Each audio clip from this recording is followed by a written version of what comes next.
Yo, what's up? It's Deuces here, back again with how to play Ashe in Overwatch 2.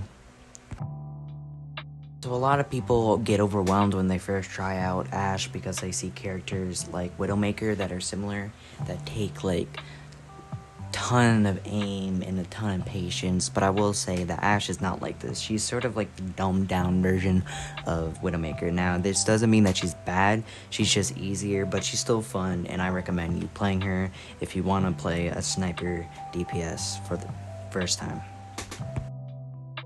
So one thing that you can do to get better at Ashe, and I'm just going to straight up say, is that get better at your aim, but that is something I cannot help you with. That's just something you kind of learn, but something that might help your aim is that a better sight, and the best sight for Ashe is a dot.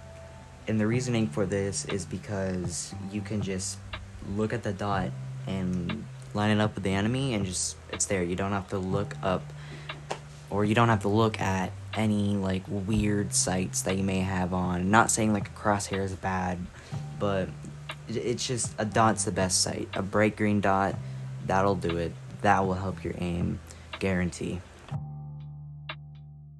A lot of people get confused with how Ashe is played because, you know, if you go back in Overwatch 1, she was technically a sniper.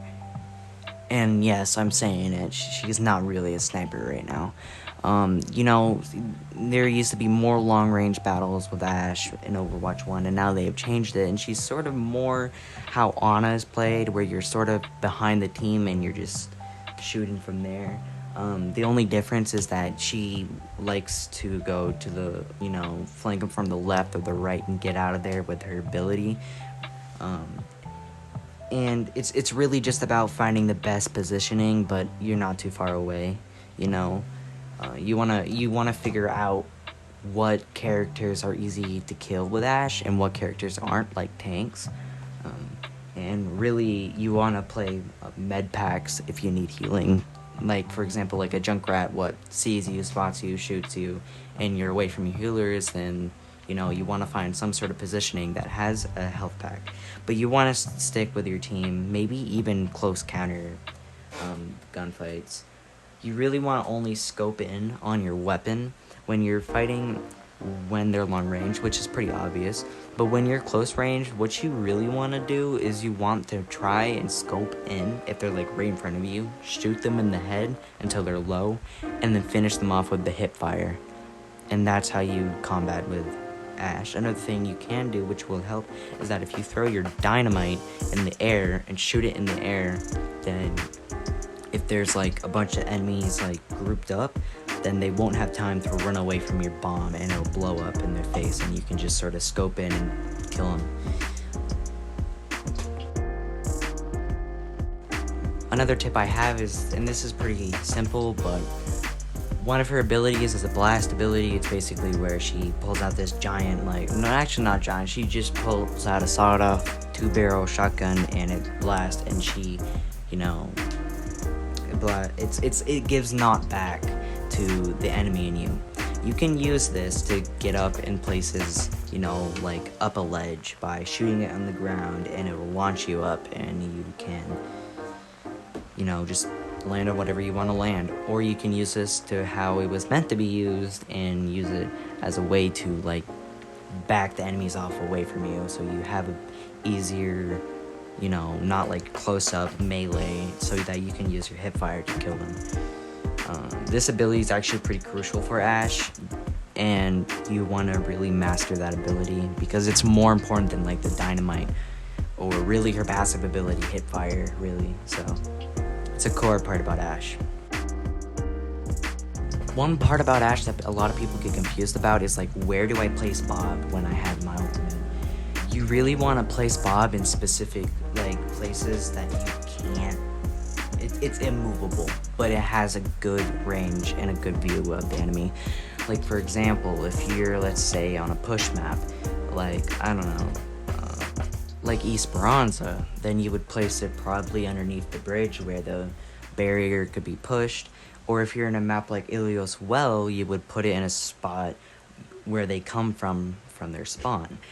And really, it's just about finding the best positioning for Bob. You want to make sure that you put him in a spot that's not in the middle open, so that like a Diva, Reinhardt, or Larissa can't just like knock him out of the way and done. You want to put him in a spot that's sort of immovable and threatening to interact with. You also want to be careful that he has cover as well, even if it's just a teensy little bit, because he can still be killed, you know? Like, he gets dominated straight up by Diva or, like, Bastion, so you want to make sure that, like, if you're going to go in and you're going to kill Bob, that the opponent's going to have a price for doing so. So you really just want to be careful with this. Another thing you can do is Bob is sort of like the emergency. Let's say like you're about to die and your team's about to die and you push Bob out there. It can give you more time and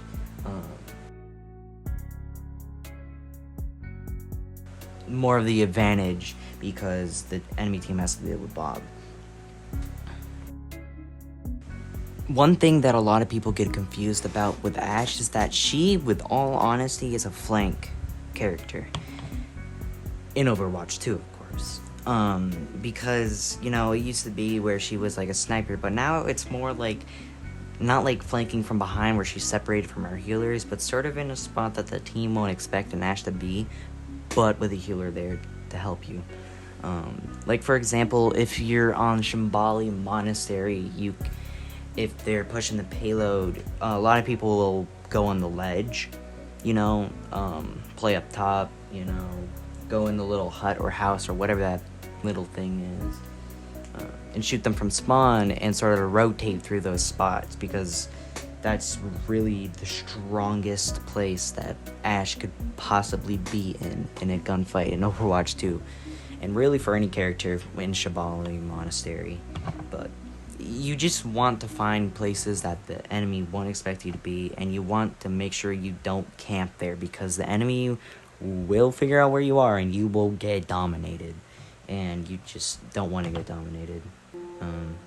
So yeah, really, you just trying to find the best positioning. That's the key part about Ashe, other than aiming, and it's just something you need to practice. A tip I can give for that is really just looking up YouTube or the video that I have on the screen, so you can sort of see how she's played and how positioning works.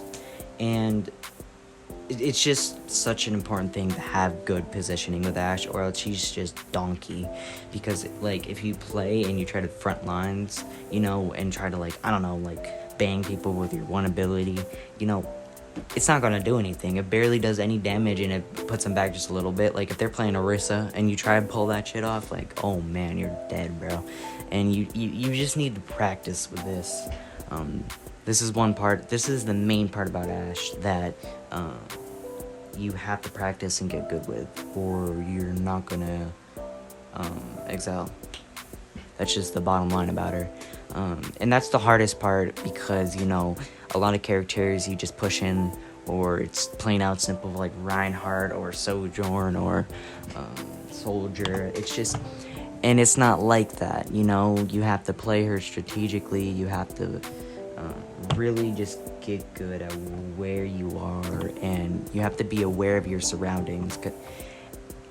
She's one of those characters that needs the most, like, awareness of her surroundings in DPS, other than like Genji and Hanzo.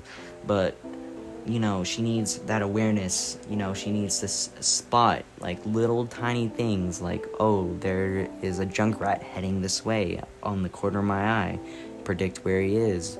Or, you know, you just need awareness, or she will not work as a character. She will not function in the way you want her to function. And that is why you need to practice positioning and coordination. And I say this pretty much at the end of every single one of my videos, that it is always better to have a microphone, a headset, some way to have communication, because you can get better positioning with Ashe if you have good healers, or if you have a team that you are communicating with.